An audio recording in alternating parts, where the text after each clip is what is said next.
बहुत लोगों को पता नहीं रहता है, यहाँ तक कि 90% बच्चों को पता नहीं रहता है कि इज का यूज हम लोग करते कहाँ हैं। तो आइए हम लोग सीखेंगे इज का प्रयोग कहाँ करते हैं, कब करते हैं, उसका यूज कब होता है, इसके बारे में हम लोग जानने का प्रयास करेंगे। और अगर वीडियो पे आप लोग नए हैं तो चैनल को सब्सक्राइब कर दीजिएगा और बेल आइकन को दबा दीजिएगा और वीडियो ज़्यादा से ज़्यादा दोस्तों के पास शेयर कीजिए ताकि उन लोगों को भी सहायता हो सके जो इस चीज़ के बारे में जानना चाहते हो, इसका प्रयोग जानना चाहते हो। ठीक है, तो हम लोग स्टार्ट करते हैं बिना देरी किए हुए। आइए हम लोग इसका प्रयोग सीखते हैं। तो इसका प्रयोग कब करते हैं? तो इसका प्रयोग हम लोग वर्तमान काल में करते हैं। कब करते हैं? प्रेजेंट टेंस, है ना। कौन सा टेंस? प्रेजेंट टेंस में करते हैं। कब करते हैं? प्रेजेंट टेंस में, वो भी कंटिन्यूअस में। क्या में? कंटिन्यूअस में, है ना। जो कार्य हो रहा है, क्या हो रहा है? जो कार्य हो रहा है उसमें हम लोग इसका प्रयोग करते हैं। जैसे मैं उदाहरण देखेंगे, इसका भी एक फार्मूला है। क्या फार्मूला है? इसका उपयोग हम लोग सिंगुलर के साथ करते हैं। किसके साथ? सिंगुलर, है ना। सिंगुलर के साथ इसका है हेल्पिंग वर्ब है। क्या है? हेल्पिंग वर्ब है। क्या है? सिंगुलर के साथ प्रयोग करते हैं, हेल्पिंग वर्ब है। प्रयोग कब करते हैं? प्रेजेंट टेंस में, जो कंटिन्यूअस हो। क्या हो? कंटिन्यूअस हो। समझ में आया ना? अब देखिए इसका फॉर्मूला है। सब्जेक्ट में ले लेंगे। सब्जेक्ट हो गया प्लस इज प्लस वर्ब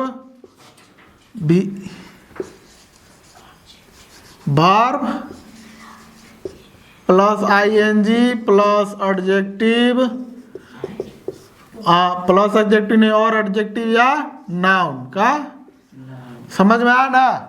अब हम लोग पहले सब्जेक्ट में देखो, सब्जेक्ट में दो तरह का सब्जेक्ट होता है, या तो नाउन सब्जेक्ट होगा या फिर प्रोनाउन सब्जेक्ट होगा। सब्जेक्ट में दो तरह का सब्जेक्ट होता है, या तो नाउन सब्जेक्ट होगा या तो प्रोनाउन सब्जेक्ट होगा। यही दो ठे सब्जेक्ट रहता है। ठीक है, इसके अलावा तीसरा कोई सब्जेक्ट नहीं आता है। दिमाग में बैठा लीजिएगा। अगर आता है तो उसके बारे में और सीखेंगे। जो नीचे क्लास के हैं तो ये दो ठे मेन इंपॉर्टेंट जानना जरूरी है। ठीक है, अब हम लोग इसका प्रयोग सीखते हैं। तो इसमें देखिए, सब्जेक्ट में नाउन या प्रोनाउन, तो नाउन को हम लोग नेम से लिख देते हैं। बाकी प्रोनाउन में देखिए सिंगुलर में आता है ही सी इट, यही ना आता है जी। और कुछ सिंगुलर है लेकिन फिलहाल तभी हम इसका प्रयोग वर्ब प्लस ING में सीख रहे हैं। तब हम लोग सीखेंगे दैट, दिस और भी बहुत सारा है, लेकिन अभी मुख्यतः हम लोग यही 4-5 चीज सीखेंगे। ठीक है, तो इसमें इस लगा दिए। क्या लगाए? प्लस वर्ब में हम कुछ लिख देते हैं, ही इज सिंगिंग सॉन्ग। वह क्या कर रहा है? नेम में मान लीजिए कोई के नाम लिख देंगे हम लोग, जैसे मंगरा है। Mangra is singing song, he is singing song, she is singing song, it is singing song.